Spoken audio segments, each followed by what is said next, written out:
So I'd love to chat with you about this, the skills, since we were just finishing up the sort of spirit of MI, which is those 4 dimensions of partnership and radical acceptance and compassion and empowerment,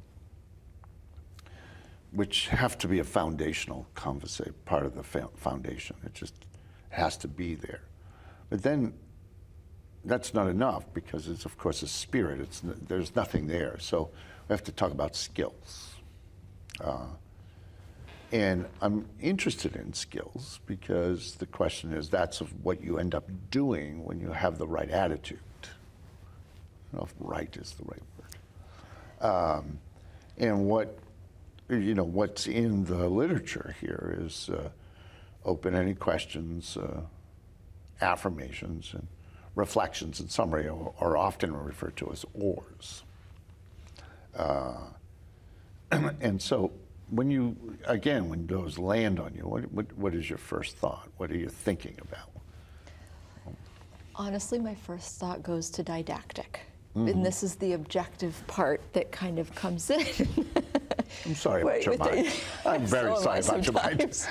But I happen to be sitting with a very, very intelligent woman. Please, whoever is doing the editing of this, do not take that out. She's very, very bright, and her thoughts are generally didactic in nature. Go ahead. I'm sorry. I didn't mean to interrupt and get on that. But I think, when we're talking about MI, and we're talking about, helping, when we're training and when we're bringing it out, like you just said, the spirit is something that it's less concrete, and the skills are really what you can practice that. So if we think about the spirit, that's a way of being. That's what we're coming into this session. The skills are where you're able to really practice this part. So if you've got the spirit down, you're building the trust that we talked about, you're expressing accurate empathy or empathetic reflections, it morphs. But the empathy piece, right, bringing that in.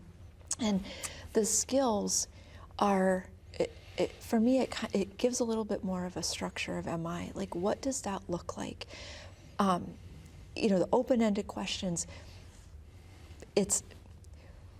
when we're training, people feel very confident that they're able to utilize open-ended questions, but it's very easy to slip into the yes or no trap. And so those open-ended questions really set the stage to be able to gather that information. So again, going back to that previous session, what are their values? What is important to them? What are they looking at? And the open-ended questions allow you to be able to explore that. So if we just kind of go through these, you would say that open-ended question really is a navigator, so that you can understand a particular focus. So tell me about eating. Tell me about food.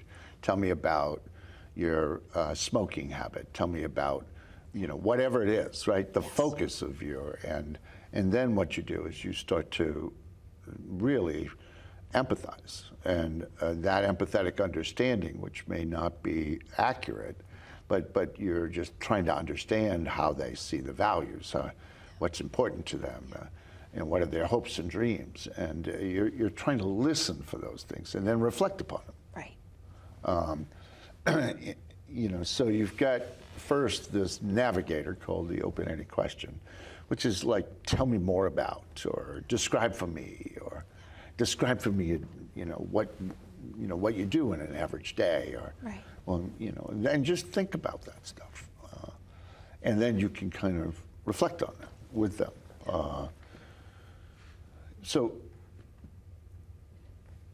But everybody asks questions. I mean, just what's wrong with just asking questions? Why not just ask one open-ended question after another? I mean. So if I say, tell me more about, did you finish that? And I'll say, tell me more about, or describe for me this, or how can you, I mean, what's wrong with just asking questions? Well, the questions are going to gather that information, but by offering those reflections, it's going to hopefully give them pause to think a little bit, and maybe open that door to be able to get a little bit more information, a deeper context to kind of where you were trying to go with that. So that's why by working in, open-ended question and maybe following it with a reflection, that'll open up the opportunity. You're going to gather this information, offering those reflection back, demonstrate that you're listening. So again, that listening is going to help you demonstrate that you are present, that you are there, and hopefully set the stage for comfort and trust, and be able to get that information to maybe offer some ideas going forward. But why not just be curious? I mean, that's what most screening tools do. That's what most of this. I mean, when you sit with somebody for the first time and you're talking to them, why wouldn't you want to just ask them like all the questions that come to surface? So, I mean, why? I mean, empathy, isn't empathy just being kind? I mean, just ask the question kindly. Deeper than that, if you're offering an empathetic reflection or a complex reflection, you're taking that information that they are sharing with you and hopefully offering something back, allowing them to look at it in a way that they hadn't looked at it before. If we're looking at it in the lens of food and nutrition, a lot of people come in with history around food. And so if we are peppering and coming at with questions, even if they're open-ended, it might cause a little bit of discord. And so if you're able to offer these reflections, be able to identify and reflect back maybe something that was hard for them around nutrition, maybe as a child, maybe reflecting that they have, they're doing their best that they can with the food insecurity and the situation that they're in. But being able to acknowledge where they're at as you're asking these questions is going to soften that environment and I think bring the spirit back in. So again, we go back to, the compassion is that empathy that we were talking about before. And empathetic understanding, which you say is empathetic reflection, but in my language called empathetic understanding, because I'm trying to understand the individual. I'm trying to use empathy to understand their larger perception of, it's not just what they said, but can I inspire them to tell me more without saying all the time, tell me more, but to take what they have. And you're, in that empathetic understanding, you're trying to actually do a complex reflection, which is what is in the literature, which I refer to as a gentle guess, right? You're just guessing a little more. If I was you, I'd be thinking. If I was you, I'd be feeling. And you're taking a guess here. And what you're doing is highlighting the picture by you trying to understand versus you trying to be curious.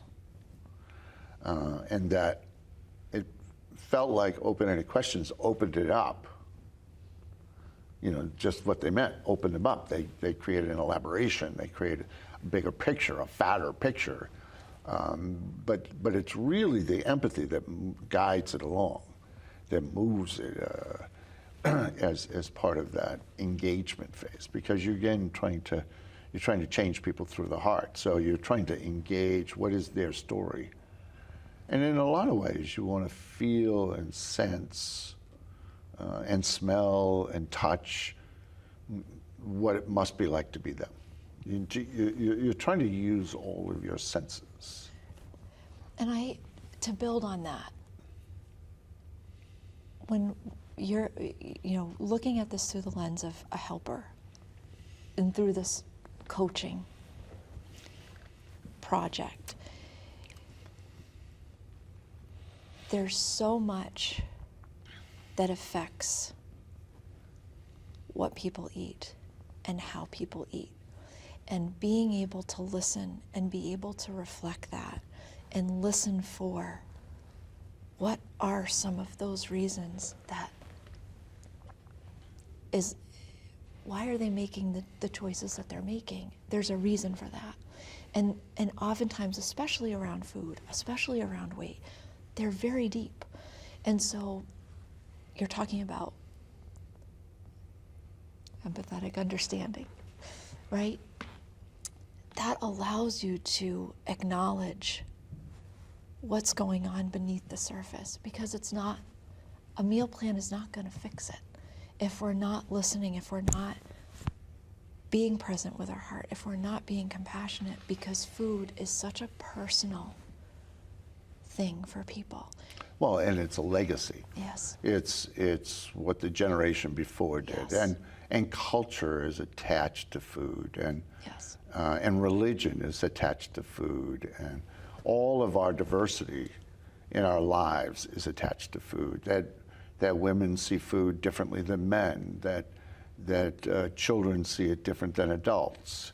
That everybody has a different view of that food.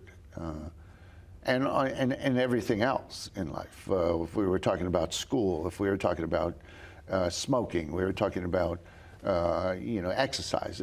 Everybody has their flavor to it. And what you're trying to say is, if you ask the open-ended question, which is really meant to elaborate and make the story fatter and bigger, then you can just, if you start to empathetically understand, then what ends up happening is the picture gets fatter to you about how this person sees that.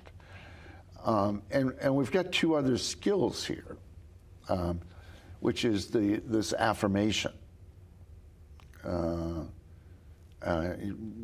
part of the oars. And affirmations is kind of a tricky thing, because there's a couple of types of them. There's the sort of basic affirmation, which is, thank you for letting me into your home. Thank you for, doing this with me, Angelina.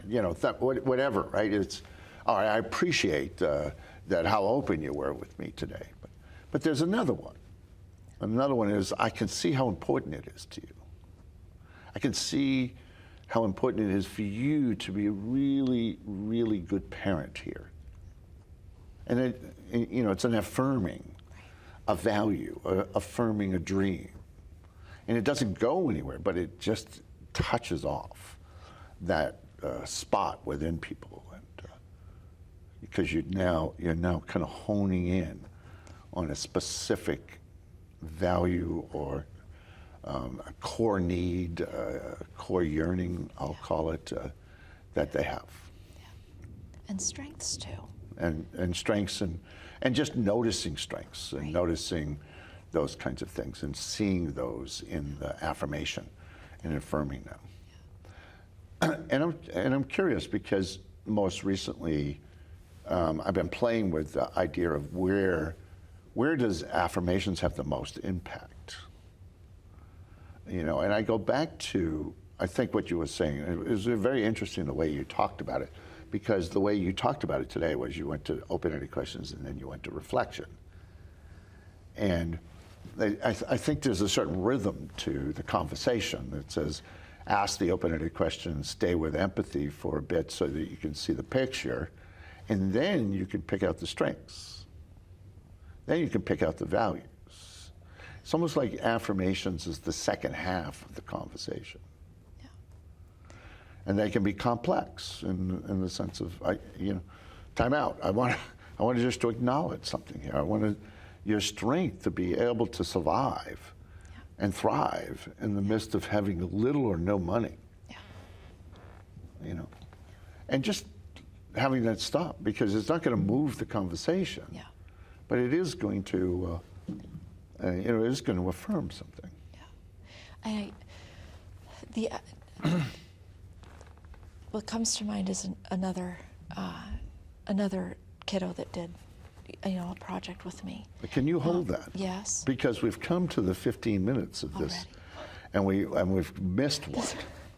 So I'm thinking what to do with it, but and that is to talk about summaries. Yeah. So I just want to say that even though we're summarizing this 15 minutes, what I would love to say is that summary is a beautiful thing, and it really is kind of collecting all the nuggets, all of the pieces of what people have said, and sort of rearranging them almost and handing them back to them in a way that sort of inspires them to keep thinking about. Any other thoughts about summary before we finish? Well, I think that, summaries demonstrate that you're listening because you're able to tie it all up, Right. the summary bouquet. So it demonstrates that you're listening, that you're hearing, that you're packaging it back up and offering it back to them. And it also gives you that opportunity to really demonstrate that deeper level of connection with people. So I would end with that too. So if we summarized, I'd be interested in your summary, but my summary is that, that there are 4 skills that are seen as part of that working out if the spirit. And they're the skills that sort of enhance the spirit, that are the spirit, that you can see the spirit.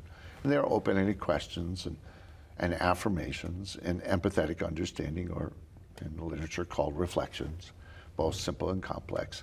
And then finally, the issue of summary, which is collecting all of the ideas and all of the things and handing it back to them so that they felt heard and believed.